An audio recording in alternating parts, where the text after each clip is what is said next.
होता है जी, तो उसी दिन किया जाए या तो 1-2 दिन में उसको किया जाएगा। कैमरा के सामने बोल रहे हैं आप? जी बिल्कुल। 1-2 दिन के अंदर करेंगे? ऐसा नहीं, वार्ड 2 में सड़क, नाली और पानी की स्थिति कैसी है? सड़क नाली तो नाली वाली सड़क तो बनी हुई है, लेकिन नाली वाली कहीं कहीं साफ़ सफाई नहीं होता है, बना भी है तो जैसे तैसे कोई सिस्टमेटिक ढंग से। वार्ड फंड को आप कैसे उपयोग करेंगे और उसको पारदर्शी कैसे रखेंगे कि लोग कैसे पता चले कि आप फंड कहाँ खर्च कर रहे हैं, और उसको लोगों के बीच वो फंड को कैसे दिखाएंगे, अपने आप पारदर्शी कैसे रखेंगे? बिल्कुल बिल्कुल पारदर्शिता रहेगी। हर जो भी काम रहेगा वो जनता से बातचीत करके ही किया जाए कि क्या करना चाहिए नहीं। आज मैं मामूल और आप देख रहे हैं झारखंडी सोच। इस वक्त हम गिरिडीह नगर निकाय चुनाव को लेकर गिरिडीह में घूम रहे हैं, और जो यहाँ का मेयर चुनाव है वो मेयर जो प्रत्याशी हैं या वार्ड प्रत्याशी हैं उनसे लगातार जुड़ के और बातचीत कर रहे हैं कि आपका मुद्दा क्या है और आप इस चुनाव में क्यों आए हैं। हमारे साथ वार्ड नंबर 2 के प्रत्याशी दानिश अहमद जी मौजूद हैं। हमारा साथी पत्रकार साथी भी हैं, और 2 नंबर वार्ड में काफ़ी दिलचस्प होगा क्योंकि यहाँ एक जो समाज सेवी दानिश अहमद जी बोल सकते हैं, और उससे बड़ा समाज सेवी जो एक जमाने से काम कर रहे लालू रायन जी है, वो यहाँ से चुनाव लड़ गए हैं। मतलब यहाँ बच्चा और बड़े का चुनाव हो गया ऐसा लग रहा है। फिर भी हम दानिश अहमद जी हमारे साथ हैं। इनको आप जानते होंगे, सोशल मीडिया के माध्यम से लगातार कुछ ना कुछ एक्टिविटी करते रहते हैं। इसमें कोई कहने वाली बात नहीं, जो एक्टिव हैं वो देखते ही होंगे। तो हमारे साथ दानिश अहमद जी मौजूद हैं। आइए बातचीत करते हैं, जानते हैं कि 2 नंबर वार्ड को आप इस क्या सोच के आए हैं, क्या मैनिफेस्टो लेके आए हैं, क्या लगा कि हमको यहाँ चुनाव लड़ना चाहिए और आपको जनता क्यों वोट करेगी, ये भी हम सवाल जानने का प्रयास करेंगे। सबसे पहले अपना परिचय देंगे, फिर हम आगे बढ़ते हैं। सबसे पहले आपका चैनल और आपका मामूल जी बहुत बहुत शुक्रिया कि आप दूर से आप मेरा इंटरव्यू लेने के लिए आए फ्री टाउन से।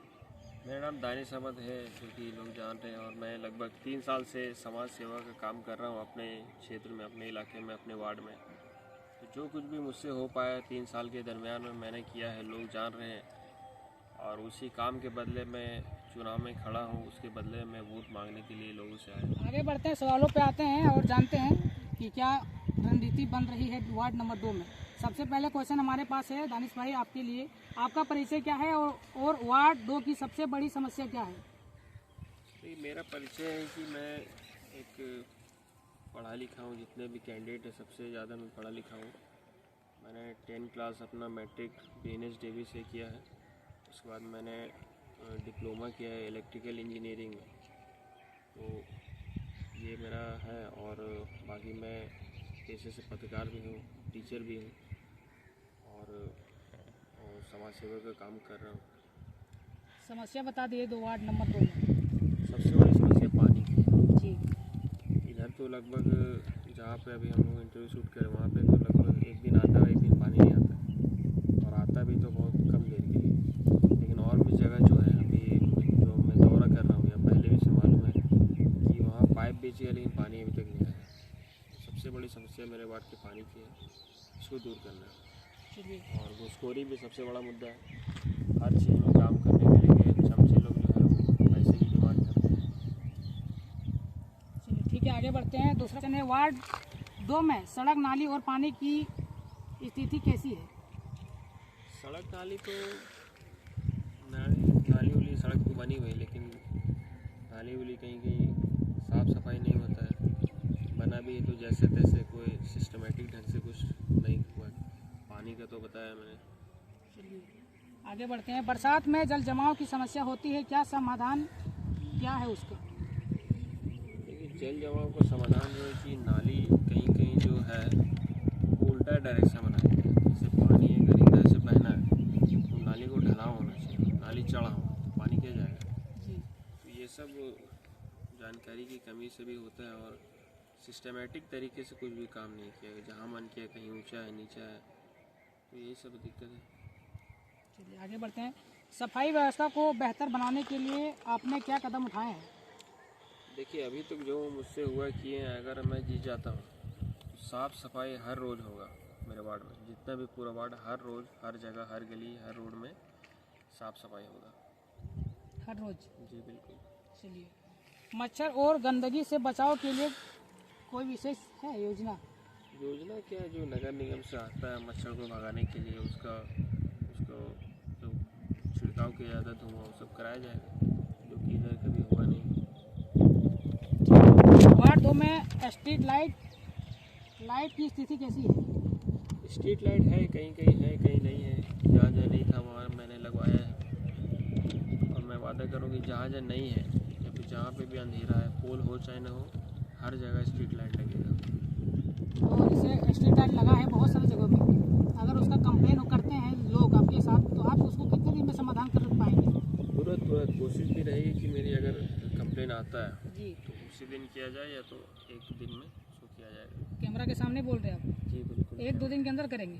ऐसा नहीं ना कि आप जीतने के बाद मिले ही ना जनता से? ना, जनता जानती है मैं क्या हूँ, सब जानती है जनता। चलिए, बहुत मैं बढ़िया, हमेशा वार्ड में ही रहा हूँ, अपने वार्ड में। ठीक है।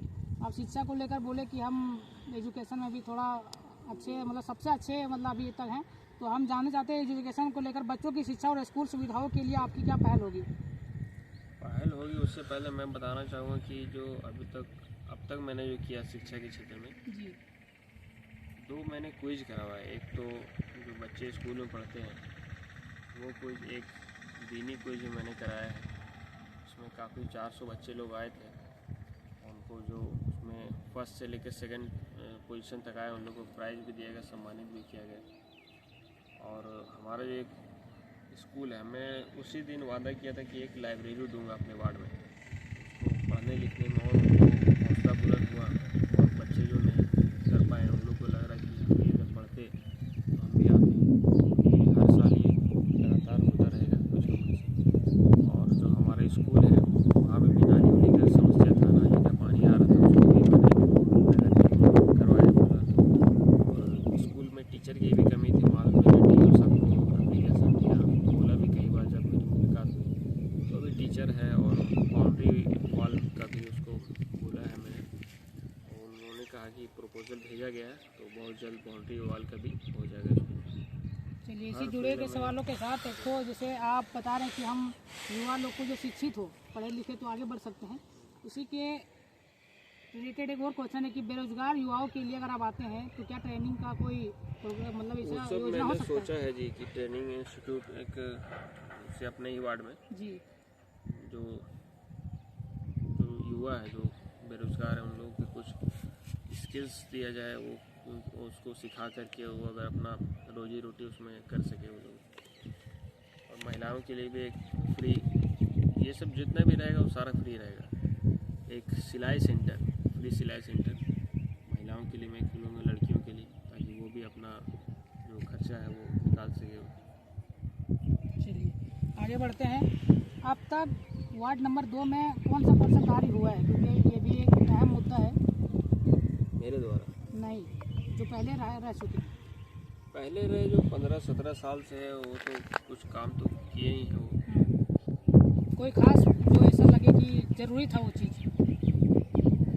वैसे कुछ तो नहीं, जो रोड गली नली लाइट वो सब जो तो होता है वही सब हुआ, कुछ हट के काम वैसा नहीं है। मतलब जो खास अभी हम लोग बातचीत कर रहे हैं, जैसे ट्रेनिंग का, तो ये बहुत ज़रूरी नहीं, है। वो सब तो कभी सपने में भी नहीं सोचा हो किसी ने। अगर ये आता तो कितना बेनिफिट हो सकता है आपके वार्ड के लिए? अगर मुझे जिताते ये सब आता तो काफ़ी लोगों को फ़ायदा होगा इससे। कई लोग उससे अपने स्किल हासिल करेंगे, हुनर मिलेगा उनको, अपना काम काज कर सकते हैं, रोजी रोटी का इंतजाम हो सकता है उनके लिए। चलिए, आने वाले में अगर आप जीतते हैं समय में, तो कौन सा काम है जो आप पहले एकदम मतलब जीतने के स्टैंड में अब वो काम को लाएंगे धरातल पर? बहुत से पहला समस्या तो पानी का है, सबसे पहले यही समस्या को हल करेंगे। ट्रांसफार्मर का है कि लोड बढ़ जाने से कई जगह है कि फेज बार बार कट जाता है, तो ट्रांसफार्मर का एक नया ट्रांसफार्मर अलग लोड को डिवाइड करके किया जाएगा। 2 समस्या बिजली और पानी की। और एक और है कि एक तालाब है स्कूल के बगल में, जी, वहाँ पे तालाब का वहाँ को डस्टबिन ज़्यादा लगेगा, पूरा कचरा लोग वहाँ पे डालते हैं। कचरा जो नालियों से उठाया जाता है सब वहाँ पे फेंका जाता है, तो उसको सौंदर्यीकरण करने का मैंने सोचा है। एक पार्क जैसा शाम में बैठने के लायक ऐसा बनाया जाए, क्योंकि लोग वहाँ पे जो अभी डस्टबिन कैसा बना, अभी आप जाइएगा तो देखिएगा लेफ्ट साइड में, तो उसको भी सौंदर्यीकरण करने का मैं कोशिश करूँगा। चलिए, वार्ड फंड को आप कैसे उपयोग करेंगे और उसको पारदर्शी कैसे रखेंगे कि लोग कैसे पता चले कि आप फंड कहाँ खर्च कर रहे हैं, और उसको लोगों के बीच वो फंड को कैसे दिखाएंगे, अपने आप पारदर्शी कैसे रखेंगे? बिल्कुल बिल्कुल पारदर्शिता रहेगी। हर जो भी काम रहेगा वो जनता से बातचीत करके ही किया जाए कि क्या करना चाहिए नहीं करना चाहिए। जी जी बिल्कुल सारा क्लियर रहेगा। मतलब आप लोगों के बीच वो फंड दिखाएंगे कि कहाँ खर्चा कर रहे हैं क्या नहीं, ऐसा नहीं कि मतलब सार्वजनिक रहेगा, कहाँ खर्च हुआ नहीं हुआ सारा चीज़ जनता के पास रहेगा, सारा चीज़ डेटा जो है पब्लिक के सामने बता रही चीज़। जी पब्लिक के सामने बता रहे हैं, उस वक्त भी पब्लिक के सामने सारा कुछ रहेगा। चलिए, वार्ड नंबर से 2 का अगर ये वीडियो कोई देखते हैं तो ये नोट कर लीजिए या तो क्लिप रखिए अपने आप में कि अगर दानिश भाई आते हैं तो वार्ड का जितना भी फंड आएगा आपको ये सार्वजनिक रखेंगे और आपको पता चलेगा कि कहाँ फंड कौन सा खर्च हो रहा है, कितना फंड कब आया था। ये बहुत बड़ी बात है। अगला क्वेश्चन में हम आते हैं, जनता अपनी शिकायत आप तक कैसे पहुंचाएंगे? क्या आप जनता दरबार के माध्यम से या टेलीफोनिक माध्यम से या किस प्रकार से? देखिए अभी जो है मैं दिन भर तो मैं जनता के काम में ही कभी डीसी ऑफिस, कभी ब्लॉक, कभी नगर निगम में रहता हूँ। जनता को कोई समस्या होती है तो उसके लिए मैं शाम में एक ऑफिस खोला हूँ अपना, करीब 6-8 महीना पहले ही, जन समस्या समाधान केंद्र। वहाँ लोग आते हैं अपनी समस्याओं को हल कराते हैं। शाम में डेली 2 घंटे में बैठता हूँ तो वहाँ पे लोग आते हैं समस्या के। मेरे मोबाइल में दिन भर रात में 11-12 बजे तक फ़ोन बजता रहता है, ये काम है। और हमेशा तो मैं फील्ड में ही रहूँगा, अपने वार्ड में ही रहूँगा, फ़ोन मेरा हमेशा चालू रहता है 24 घंटे। आपने अभी कहा कि हम 6 महीने से लगभग अपना ऑफिस खोले हैं आपके, तो सबसे ज़्यादा समस्या क्या आपके पास आ रही है? सबसे बड़ी समस्या जो भी मैया सम्मान योजना है, कई लोगों को उसमें पैसे नहीं आ रहे, तो मैंने आधार कार्ड लेके वहाँ से चेक करवाया डीसी ऑफिस से। मालूम चला किसी का कुछ प्रॉब्लम है, किसी का मिस्टेक है, किसी का सुधरा है, आ रहा है पैसा, और किसी का है क्या कि जो उसका मैया सम्मान योजना का वेबसाइट बंद है ऊपर से स्टेट से, उन लोगों का कुछ हम नहीं कर सकते। जब ऊपर से खोला जाएगा तभी कुछ होगा। नया उसमें एप्लीकेशन लोग कर पा रहे, जो 18 साल की लड़कियाँ हो गई वो लोग नहीं भर पा रही। सरकार को भी इस बारे में सोचना चाहिए, उसको जल्द से जल्द खोलना चाहिए। बहुत लोगों का तो मिस्टेक है जिसकी वजह से पैसा नहीं आ रहा है, और नया जो 18 साल हो गए वो लोग भी नहीं भर पा रहे। सबसे बड़ी ये समस्या ये आई। और राशन कार्ड 2 चीज़ की है।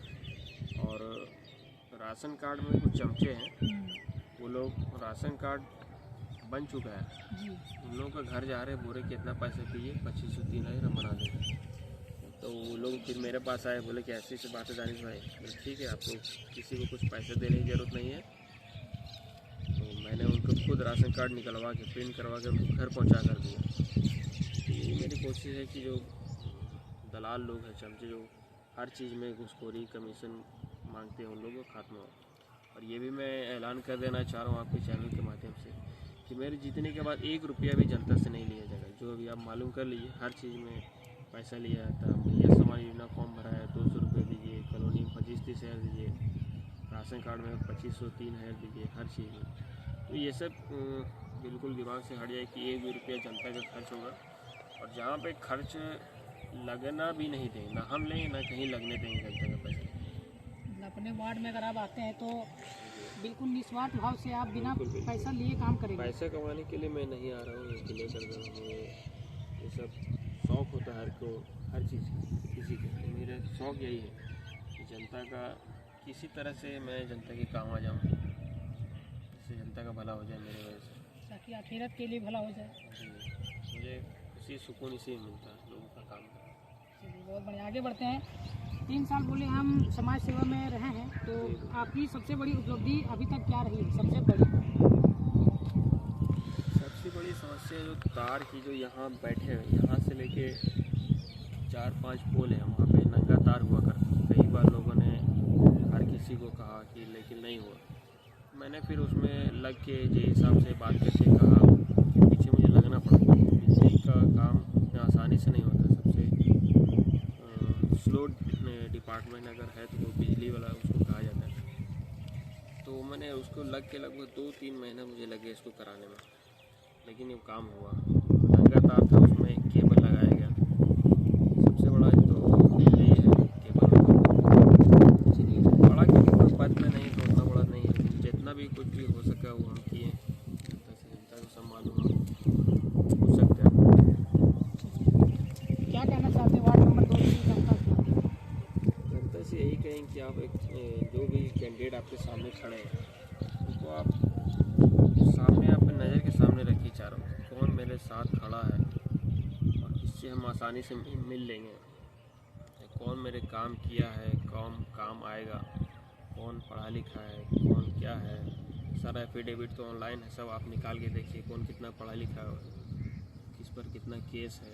मेरे ऊपर अब तक कोई भी केस नहीं, जितने भी कैंडिडेट हैं सब पर कुछ ना कुछ केस है और शिक्षा में भी मैं सबसे आगे हूँ सारे कैंडिडेट से। तो जनता को एक पढ़ा लिखा नौजवान जो मैं हर कुछ काम कर सकता हूँ और लोगों को पता है कि मैंने क्या काम किया, क्या मेरा है, सारा तो सोशल मीडिया मैंने भरा पड़ा हूँ काम से। यही कहेंगे कि आप एक अच्छे ईमानदार जो बिना आपका पैसा कहीं पे लगे काम करे, पैसे लोगों को आप जिताइए ताकि आपका भला हो और एक वार्ड को अपना एक मॉडल वार्ड बना सको। पूरे 36 वार्ड में टॉप में नंबर 1 में उसको बनाना है। चलिए, बहुत बहुत धन्यवाद दानिश भाई। हमारे साथ दानिश भाई मौजूद थे और उम्मीद करते कि आप जीत हासिल कीजिए, क्योंकि आपके सामने एक पहाड़ भी है। मतलब आप एक जिस नौजवान साथी हैं और एक आपके सामने मुकाबला टक्कर की है। कोई फ़र्क नहीं, जनता इसका फैसला जनता करेगी आने वाले दिनों में। उम्मीद करते हैं कि आप जीत हासिल हो। हमारे साथ समाज सेवी दानिश अहमद, साथ ही पत्रकार साथी मौजूद थे। आपको लगता है कि दानिश अहमद जी का जो विचारधारा और जो इसका सोचने की क्षमता या कार्य करने का जो एक विचार है वो अगर ठीक लगे आपको तो इनको जरूर मौका दीजिए। बाकी उम्मीद करते हैं कि दानिश भाई की जीत हो। आप देख रहे थे झारखंडी से, आपको लगता है इसी तरह छोटे बड़े मुद्दों पे बात होनी चाहिए तो हमारे चैनल को आप सब्सक्राइब कर सकते हैं। धन्यवाद।